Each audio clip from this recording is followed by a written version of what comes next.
Hala ka mga kababayan, totoo ito? Totoo ba ito? Nagparamdam mga kababayan si Senator Bato sa event ni Mayor Baste kanina. Si Senator Bato de la Rosa. Lumabas na ba siya? Lumantad na ba si Bato mga kababayan? Wag muna Bato, antayin mo muna yung sa April 22 kung ano ang resulta nun. Kung hindi mako-confirm ang mga charges kay dating Pangulong Duterte mga kababayan, pwede nang lumabas sa Bato. Pero kung ma-confirm, pagtago ka hanggang 2028. Yan ang advice namin sa'yo. Samantala, narito po mga kababayan ha. Nagparamdam talaga si Bato de la Rosa. Gusto nyo bang mas lalo pang ma-excite? Yes! Ay, hindi ko nagugustuhan ng energy ang baba. Kayo, gusto nyo pa ng mas ma-exciting na speaker? Yes! Kayo dyan! Bakit malungkot ka? Okay, so at this point in time, I would like all you to stand and welcome with level 10 energy our esteemed Senator. Bato! Bato! Senator Bato! Robin! Ay, sorry, hindi Ba- pa pala. Okay, mali. Senator Robin, sorry ha. Hindi. Ano lang yon? Bato! Bato! Bato! Take two ako mamaya sa'yo. Okay, yes. Lumabas May ka na Bato! AVP pala tayo ni Senator Bato de la... AVP, Audio Video Presentation mga kababayan. Akala natin talagang totoong bato na. Pero at least mga kababayan ha, at least proof of life. Oh, proof of life. Dahil marami ang nag-iisip mga kababayan na baka na daw si Bato mga kababayan, ginurgur na daw. Kaya hindi nagparamdam. Mayroong AVP, Audio Video Presentation. Rosa. Okay, yan. Anong sabi ni Senator Bato? Mga kababayan, Natubuan na ba ng buhok? Hindi pa rin no? ako po si Senador Bato de la Rosa. Buong puso kong pinapasalamatan Mag-ingat ka Senator ha, baka tutugisin ka nila ng mga disoras. conveners nitong RAIDS Coalition. Rage Buong puso Coalition. kong sinusuportahan ang pagbuo ng RAIDS Coalition. Oh, meaning mga kababayan ni record niya yan. Baka matrace yung mo ha, audio recording. Alam mo naman ang ngayon, Isang malocate yung location mo. pag-isa ng iba't ibang puwersa na handang tumindig para sa katotohanan, pananagutan at kapakanan ng Kapakanan sambayanang ng Pilipino. sambayan ng Pilipino. Sa panahong ito, hindi na sapat ang kanya-kanyang laban. Kailangan natin Magkaisa. ng isang tinig, isang Tinig. direksyon, Isang at direksyon. matibay na paninindigan laban sa katiwalian. Huwag niyo sisihin mga kababayan ha si Bato dahil ang sabi nila mga kababayan huwag kang magtago Bato, huwag kang matakot, huwag kang takot daw. Paglaban mo naman daw si dating Pangulong Duterte. No mga kababayan, isa si Bato mga kababayan sa ginigipit ngayon ng mga bangag dahil si Bato ang PNP chief ni Tatay Digong. Siya nga ang nanguna sa Uplan Tokhang, di ba? Nakapag-surrender ng milyones mga kababayan na adik. So kasama siya mga kababayan sa dapat ipagtanggol natin dahil hindi magiging successful yung Uplan Tokhang na kababayan ni Tatay Digong kung wala si Bato. Kaya yung sinasabing pagtanggol mo naman si Tatay Digong, kasama natin ipagtatanggol yung si Bato dahil isa siya sa mga ginigipit mga kababayan at pupuntiryahin naman ng mga bangag. Pag-aabuso at mga hakbang na naglalayong patahimikin ang oposisyon. Ipinapahayag ko rin De facto, martial law. buong suporta sa pamumuno ni Mayor Sebastian Duterte. Baste bilang Duterte. pinuno Grabe ng ni Baste, koalisyong no? ito. Kilala rin natin si Mayor Baste, matapang, may panindigan, at handang ipaglaban ang tama para sa bayan. At higit sa lahat, patuloy akong sumusuporta kay VP Inday Sara Duterte Duterte.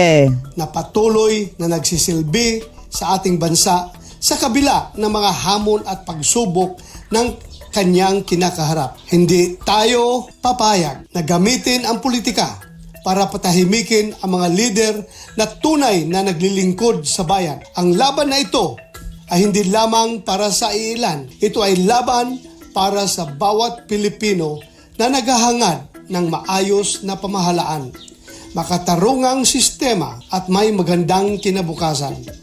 Panahon na para magkaisa.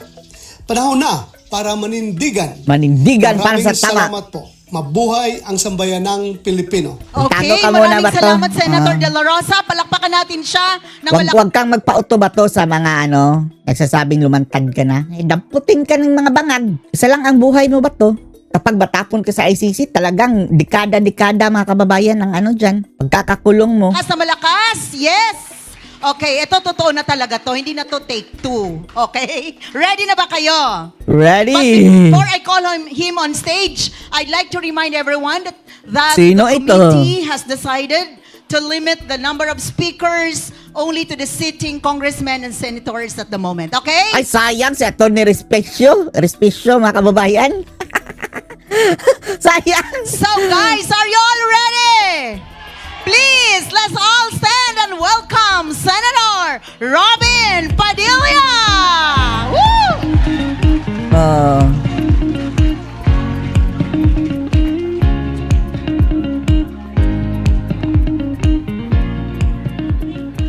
Ah! Ah!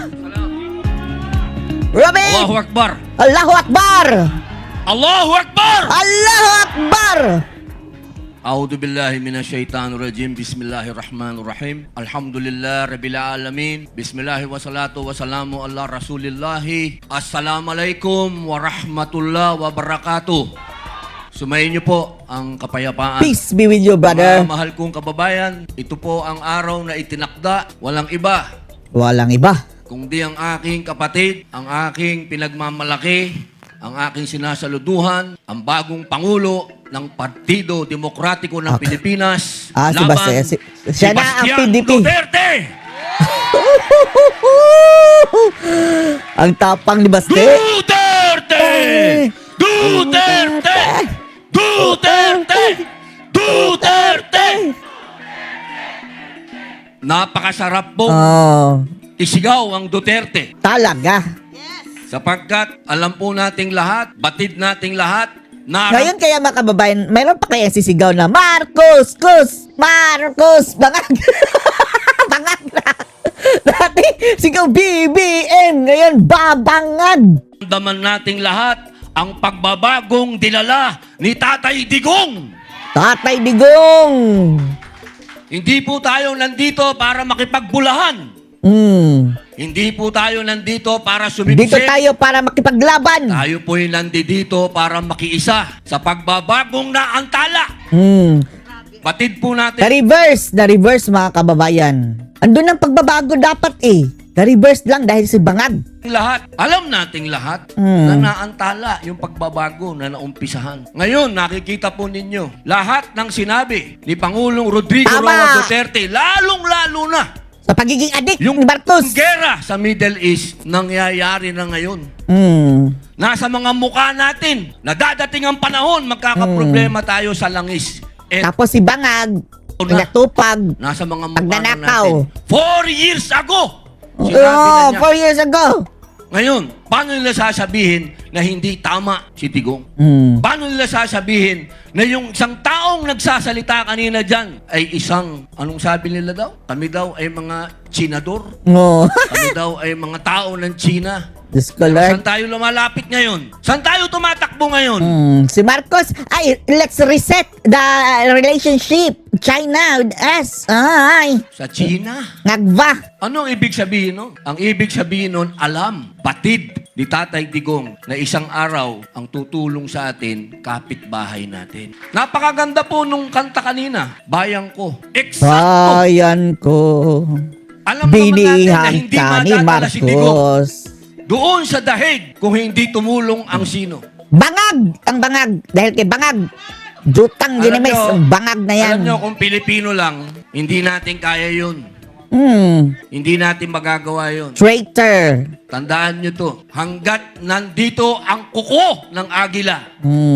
Sino ba ang agila? Duterte! Talagang masyadong maraming nainom na kape to. Mas maraming nainom sa akin to. Ang ibig ko pong sabihin, mga mahal kong kababayan, kung sino po yung tunay na Pilipino talaga dito, si Digong. Tandaan po natin yon. Kung sino yung parang si Lapu-Lapu na tumindig, kalaban ang mga dayuhan, si Digong yun. Huwag nating kalimutan yon. Kaya sa nadala sa dahig. Dahil siya, sa panahon ngayon, ang bayani. Tandaan Bayani. Buhay na bayani. ninyo. Bayani yan. Bring him home! Dahil maikukumpara nyo yan sa mga una nating bayani, sila Sakay, sa lola ko, kay Gabriela Silang. O, lola mo? Kila Jose Rizal, ang nakalaban, dayuhan. Hmm. Kaya itong ginagawa natin, tandaan ninyo, ang binabangga natin dito, Itong mga bangag, kapangyarihan ng dayuhan. mga bangag, mga kababayan, ang itinatayo ano? natin dito, yung pagka-Pilipino natin. Ang Tatandaan. inaaway, kapwa Pilipino, si Bangag, mga kababayan. Nagpunta sa United Nations para daw sa world peace. Tapos pagdating doon, inaway si Sarah, siniraan. Ano yan?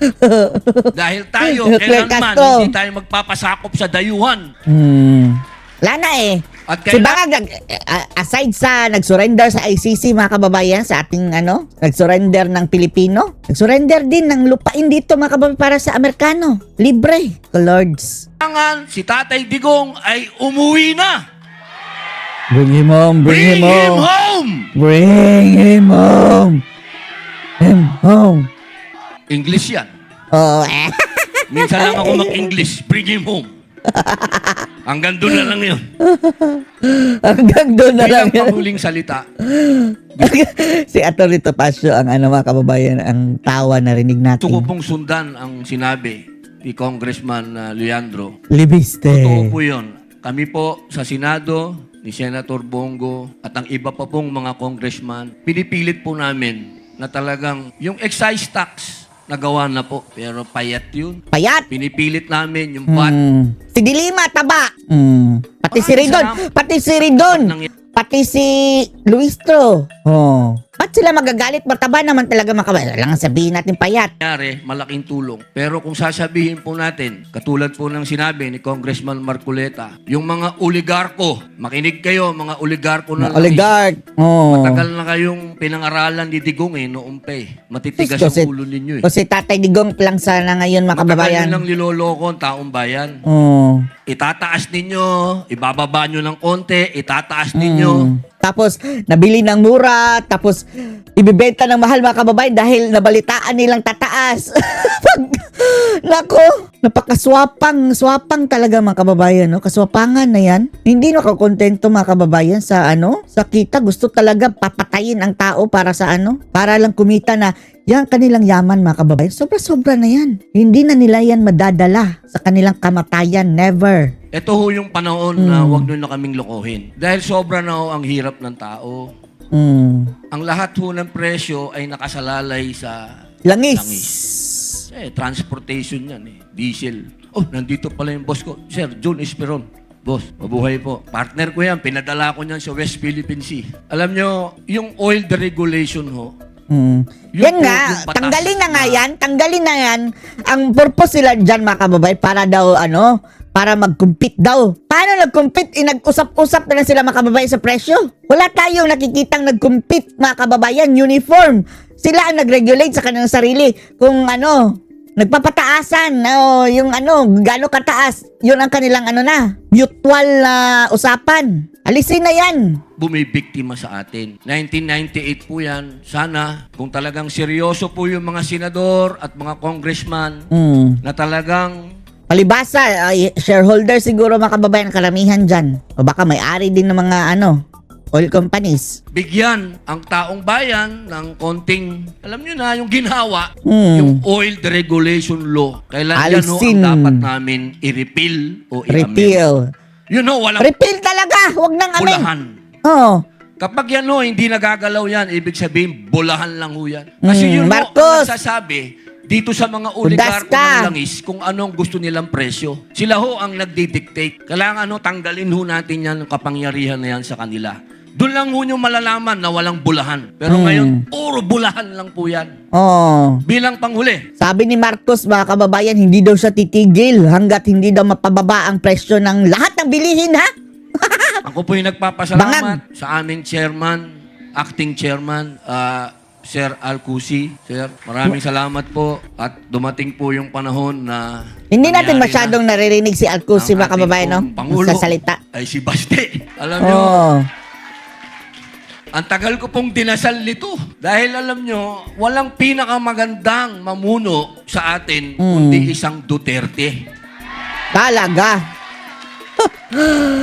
Si Coco Pimentel, mga kababayan, na yan? Ang kanyang tatay ang founder. outside the Colombo. Oh, buti nga dahil traitor eh. Kurakot daw mga kababayan, ang isip lang ha. Hindi natin sinasabing sa bulsa ha, baka wala pa tayong ebidensya. Corrupted mind mga kababayan lang. Kung meron tayong future president na Inday Sara Duterte, magkakaroon din tayo ng future president pa na Baste Duterte. I love it! I love it! I love it! I love it. Hindi lang si Sara ang igagawin natin presidente mga kababayan, kundi pati si Baste. Duterte na dis! Duterte! Duterte! Duterte! Duterte! O, di ba ang sarap isigaw niyan? Oh! Para kang naka 5 kilong kape. Oh! Hype na hype mga kababayan. Hindi kagaya ng Mamarkut! Mamarkut mo'y babangag! Congressman Alvarez, opo, Atty. Topacio, opo, nabanggit ko na po si Congressman Marcoleta, boss. Siyempre po, si Atty. Vic Rodriguez, sir. Mike Defensor, boss. Opo, Kuya Ipe Salvador. Yan po ang pinaka-loyal na kaibigan ni Digong, siyempre. At siyempre po, Atty. Lambino. At binabati ko din po, siyempre, yung idol naming lahat, Senator Bongo. Senator. Ito ay pagpapalit ko ang pagiging senador dito, pwede ko ibigay sa kanya. Atty. Jimmy Bondok. Wow! At sa lahat po na nandito, ma'am, Lizette, ma'am, andito po lahat ng mga kaibigan ko. Kung sino po hindi ko nabati, maraming salamat po sa inyo. Mabuhay po. Mabuhay! Tandaan po ninyo, Ma'am Cathy Binag, Hey! tandaan po ninyo, Yan! hindi po nasasayang ang oras natin pagkasama natin ng mga Duterte. Hindi. Dahil tunay po nung panahon ni Digong, naramdaman natin na ang mga Pilipino nakataas ang noo natin. Maraming salamat po. Mabuhay. Okay, thank you so much, Senator Robin Padilla. You mesmerized me. Grabe, no? Ibang-iba pa na siya na aktor na napapanood ko sa TV, sa sine, kaysa sa tunay na buhay. Grabe! Senator Robin Padilla, saludo po ako sa iyo. Maraming salamat po. So, grabe! Isang bagsak para kay Senator Padilla! Alright, thank you. And, of course, the last but not the least speaker that we have today. Alam mo na ba kung sino? Ay, hindi nila alam. Okay, so surprise! Isa-surprise ko kayo. I know he's a person with a big heart, alright? Yan ang alam ko sa kanya kasi talagang na-experience ko siya.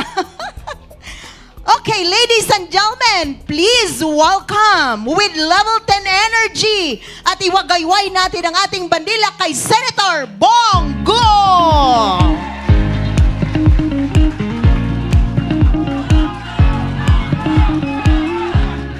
Magandang hapon po sa inyong lahat.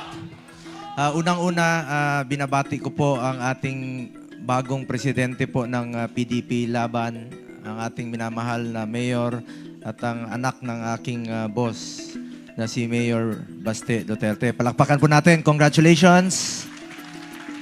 Mga kasamahan ko sa Senado, Senator Robin Padilla, sir. Ang ating mga kasamahan po sa Rage Coalition, headed by the Reform Party, Secretary Mike Defensor. Palakpakan po natin, sir. Speaker Bebot Alvarez from Reforma Party. Palakpakan po natin. Attorney Topacio. Palakpakan po natin. Chairman po, acting chairman ng PDP Laban, Secretary Alcusi. Palakpakan po natin. Congressman Lian Liviste, ang anak po ng kasamahan ko sa Senado. At kasamahan ko rin po sa Duterte 10, Attorney Jimmy Bondok. Palakpakan po natin. Kasamahan ko rin po sa Duterte 10, Attorney Vic Rodriguez. Palakpakan po natin. Ipe Salvador, Attorney JB Hinlo, Congressman Paulo Marcoleta. Palakpakan po natin. And of course, Senator Rodante Marcoleta. Palakpakan po natin. Secretary Raul Lambino, palakpakan po natin. At sino po ba yung mga kasamahan natin? Si Duterte na na-miss ko. And of course, Attorney Trixie Angeles, Ma'am Cathy, si aking Ma'am Grace. Una salamat po sa pagmamahal kay Tatay Digong. Mga kasamahan po natin sa gabinete noon, Secretary Jun Esperon, Sir, maraming salamat po. Commissioner Adamat, Attorney Respicio, Sir, lahat po ng mga, hindi ko na po maisa-isa lahat, no? And unang-una, maraming salamat po sa inyong taus-pusong pagmamahal kay Tatay Digong. Noon pa man hanggang ngayon, isa lang po ang aking pakiusap po sa inyo na sana po'y, andito rin pala sila Secretary Abisado, ang ating SecGen sa PDP at lahat po ng mga opisyales ng PDP, lahat ng mga LGU, sa mga kapatid kong Muslim, Assalamualaikum, salamat po sa inyong pagmamahal. Sobrang grabe po ang pagmamahal ng ating mga Muslim kay Tatay Digong noon pa man hanggang ngayon po. Salamat po sa inyong pagmamahal. Salamat po. Kasi nakita niyo po yung pagmamahal ni Tatay Digong sa Davao noon. Walang diskriminasyon kami doon. Tandaan natin, Muslim, Kristiyano, magkakapatid po tayo. Pilipino po tayong lahat po. Attorney Topacio, no, nabanggit ko na rin po kanina, mga kasamahan ko sa Duterte. No? Senator Bato de la Rosa, namimiss namin ni Senator Robin sa Senado, magkakatabi po kami. Ngayon, dalawa na lang po kami doon sa likod. Para kami po yung mga dalawang number 1 na senator na nasa likod na parang basang sisyo po. Sana ganun talaga sa Senado. Numbers game talaga dyan. Kami yung nasa minority. Pero ako po'y umaasa sana sa darating na eleksyon sa 2028 ay madadagdagan po at magiging majority na po tayo sa Senado. Sa tulong po ninyo, magtulungan po tayo.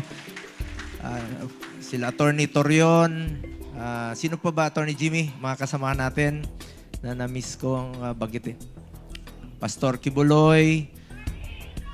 Attorney Hinlo, nabanggit ko na po kanina. Wala na ba akong na-miss? Sana wala po akong na... si Dr. Richard Mata.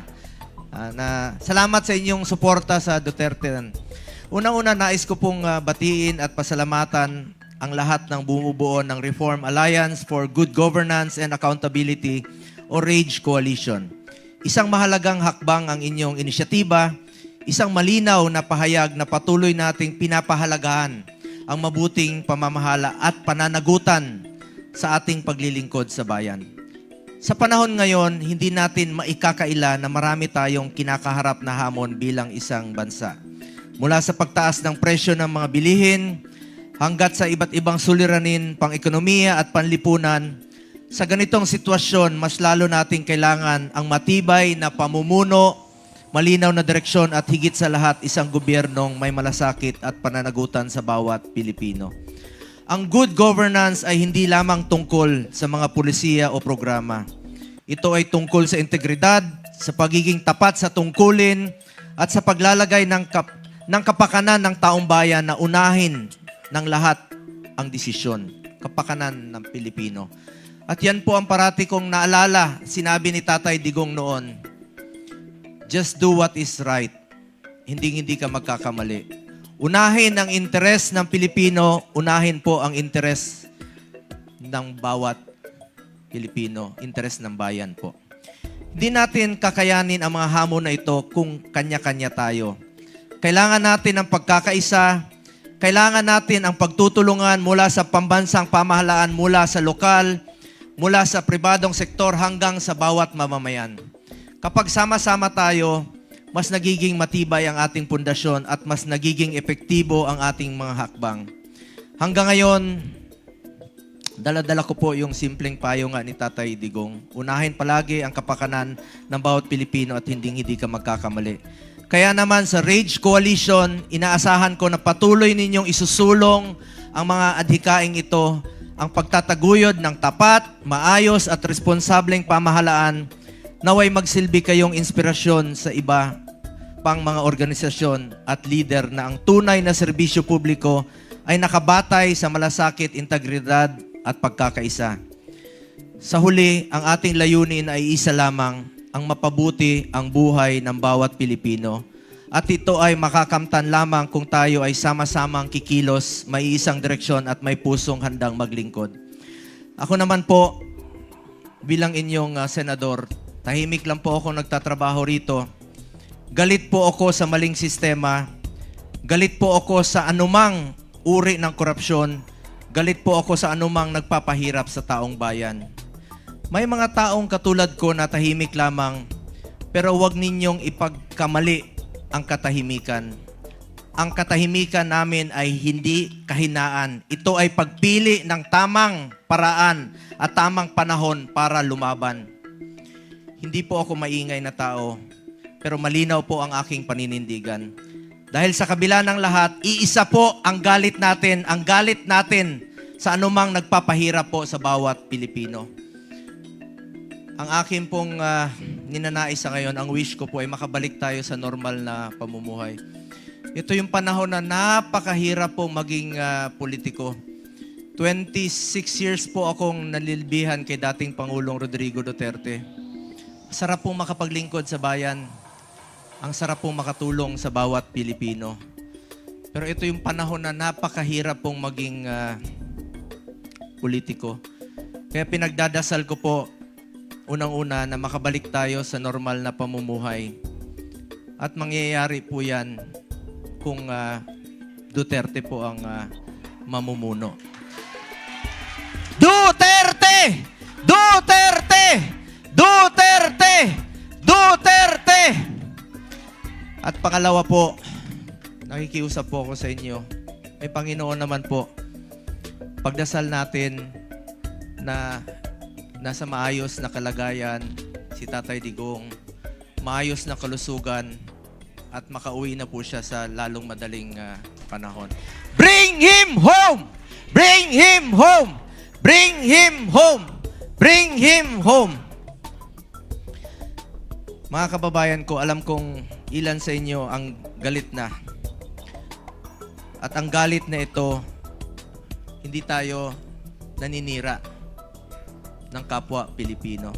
Hindi tayo naninira ng gobyerno kung hindi para itama ang mali at maglingkod ng tama para sa kinabukasan ng bawat Pilipino. Maraming salamat po sa Rage Coalition, sa inyong inisyatiba. Maraming salamat sa PDP Laban. At maraming salamat po sa inyong pagmamahal kay Tatay Digong. Maraming salamat po sa inyong pagmamahal kay VP Inday Sara Duterte, kay Mayor Baste Duterte, sa Duterte family. Ako naman po, alam nyo naman na sobrang mahal ko po si Tatay Digong. Sobra pa sa tatay ang turing ko sa kanya. Kung mahal ko po si Tatay Digong, mahal ko rin po ang kanyang pamilya. Huwag nyo na po akong... ito yung mga panahon na magkaisa po tayo para sa ating layunin. Huwag nyo na po akong pansinin sa politika. Ang importante po sa atin dito, si Tatay Digong at ang kinabukasan ng ating bayan. Maraming salamat po sa inyong lahat. Mga kababayan ko, mahal na mahal ko po kayong lahat. Dahil tandaan po natin, isang beses lang tayo dadaan sa mundong ito. Kung ano pong kabutihan na pwede natin gawin sa ating kapwa, ay gawin na po natin ngayon dahil di na po tayo babalik sa mundong ito. Ako po ang inyong Senator Kuya Bongo. Bukas ang aking opisina. Patuloy na magsiservisyo sa inyong lahat. Dahil ako po ay naniniwala na ang serbisyo po sa tao, serbisyo po yan sa Diyos, serbisyo po yan kay Allah. Maraming salamat po mga kababayan ko. Mahal ko po kayo. Thank you so much, Senator Bongo. Maraming salamat. Palapakan natin mga kapatid. Okay? Maraming salamat po. And at this juncture, we'd like to acknowledge all the VIPs in the house. Okay? So, kung mayroon pa po akong hindi matawag, disclaimer lang, the Secretariat is still finalizing and still sorting the list. So, eto po acknowledge ko muna. In the house, please, ladies and gentlemen, put your hands together to PDP VP Luzon, Philip Salvador. Former PAGCOR VP, Attorney Jimmy Bondok. Okay? Former Secretary Trixie Angeles. former CHED Commissioner Ronald Adamat. Oh, wow. In education. Okay, I love it. I am a teacher, sir, that's why. Former USEC, Astra Pimentel. Okay, Naik, sorry. Okay, sorry ma'am. Hindi ko masyadong na-pronounce ang tama yung name nyo. It's Astravel. Okay. Ulitin ko lang. Former USEC Astravel Pimentel Naik. Okay.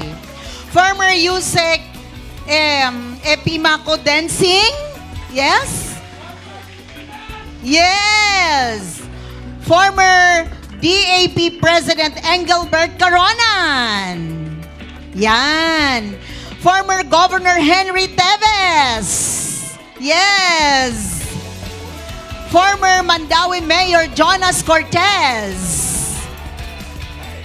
Former Migrant Workers Committee Chairperson Coco Naik. Okay, pahina ng pahina ang palakpak. Dapat lakasan natin. PDP Senior Citizens Committee Chairperson Raymar Mansilungan. Okay, PDP Executive Director Joseph Myra Incabo. Former Secretary June Escalada. Secretary Wendell Avisado. Yan. Yusek Lisette Marquez. Former ASEC Margarita Yu. Miss Vivian Velez. Okay? Former ASEC, what's this? Ban Principe? Oh, sorry. Okay, Ban Garcia Principe? Sorry, sir. Okay.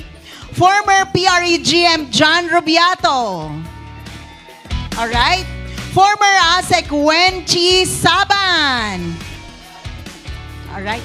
And of course, Senator Robin Padilla, Senator Bongo, former Congressman Pantaleon Alvarez, Congressman Paulo Marcoleta, Secretary Alfresco Cusi, Vice Mayor Harold Esperon, okay, General Hermogenes Esperon, former Secretary Attorney Raul Lambino, oh, okay, General Virgilio Reyes, Admiral Damian Carlos, General Carlos Kita, former Executive Secretary Vic Rodriguez, PDP Laban Deputy Spokesperson Attorney Ferdy Topacio, and to all the mayors and vice mayors who are in the house, meron pa, former Secretary Daps Mamao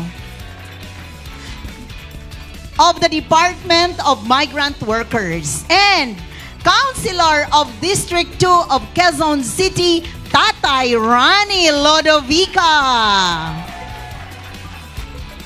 Meron pa po? Okay. And of course, eto special request. Alright. So, may I request, sorry,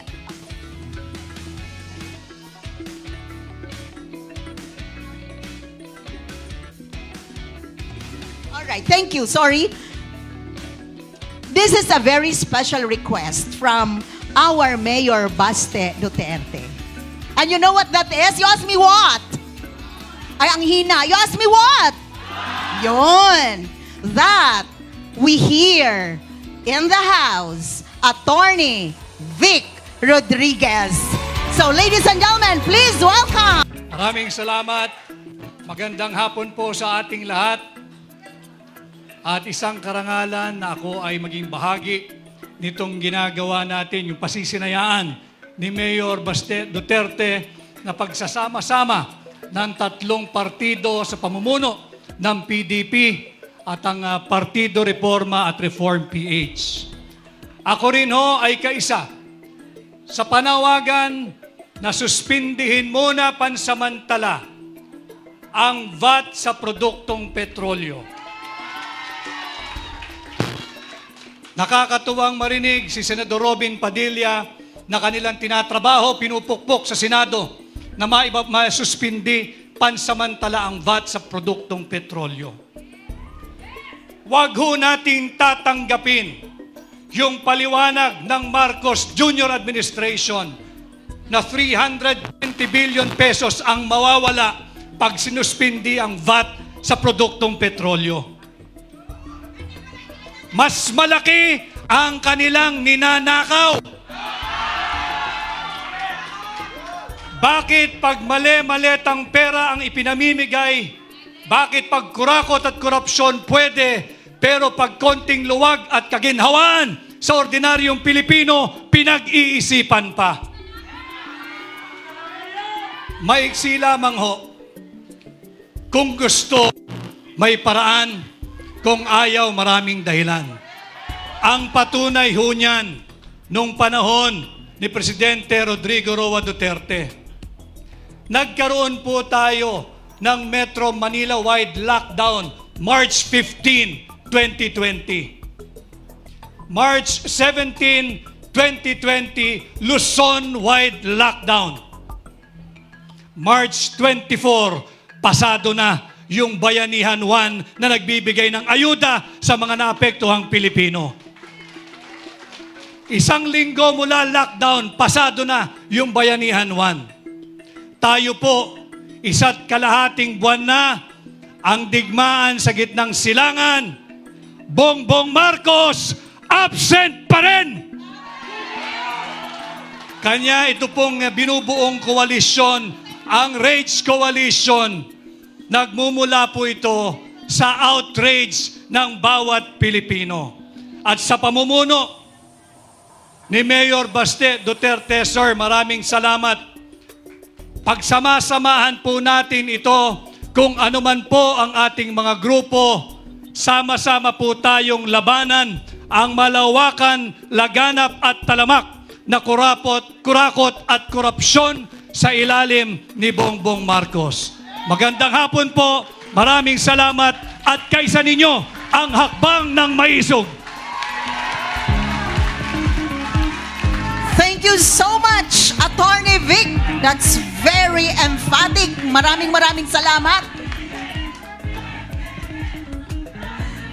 At this point in time, we also would like to acknowledge the presence of Attorney J.V. Hinlo.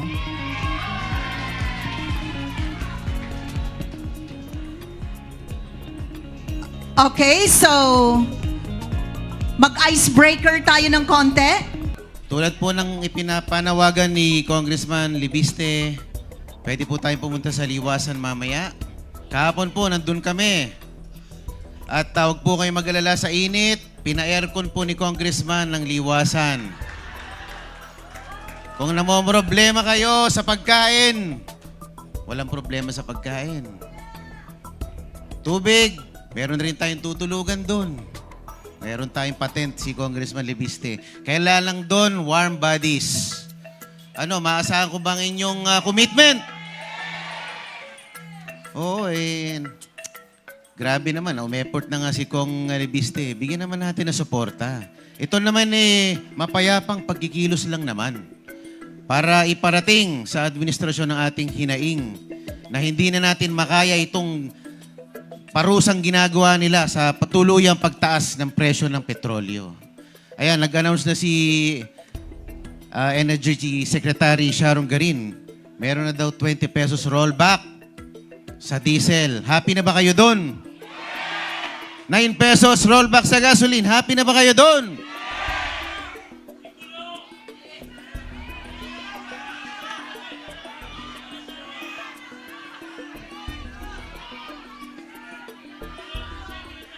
Doon nyo isigaw yan sa Liwasan para makarating sa Malacanang ang inyong hinaing.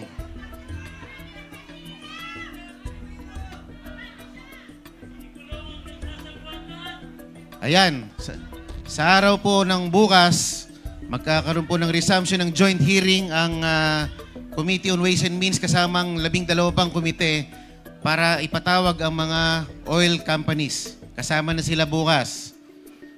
Para alamin kung meron ba talagang sabwatan, kung meron ba talagang collusion between oil companies dito sa parang coordinated price increase nila. So malalaman po natin. Ano yun? Ha? Anong meron? Ano daw? Meron. Oh, yung mga nasa liwasan daw, pupunta ng batasan bukas. Gusto nyo ba yon? Ipadama natin sa kanila ang ating galit, ang ating puot sa kanilang pinaggagawa. Anyway, isa pong karangalan po sa akin para maimbitahan dito sa napakagandang pagtitipon na pinangungunahan po ni Mayor Baste Duterte. Salamat po sa kanyang presensya at pinagbuklod-buklod niya tayo. Nung ako po'y nasa Japan nung Holy Week, ako'y humarap din sa mga OFW communities doon, mga organizations.